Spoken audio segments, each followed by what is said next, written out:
રામ રામ મિત્રો, ભાવનગર જિલ્લાના સિંહોર તાલુકામાં એક એવું ગામ છે જેનો ઇતિહાસ સાંભળીને તમે ગર્વ અનુભવશો। હું વાત કરી રહ્યો છું મઢડા ગામની। શું તમે જાણો છો આ એ જ જગ્યા છે જેની મુલાકાત ખુદ મહાત્મા ગાંધીએ લીધી હતી।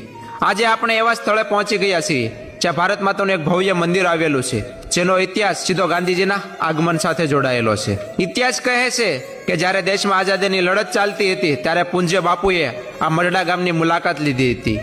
ગાંધીજી અહીં પધાર્યા હતા અને તેમના આશીર્વાદ અને સાનિધ્યમાં જ આ ભારત માતાના મંદિરનું નિર્માણ શક્ય બન્યું હતું। ગાંધીજીના પગલાં જે ધરતી પર પડ્યા હોય એ સ્થાન આજે પણ એ ભવ્ય ક્ષણોની સાક્ષી પૂરી રહ્યો છે।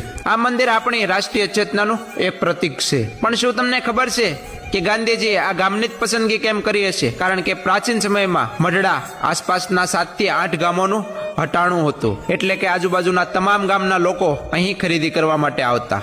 જે ગામ એક સમય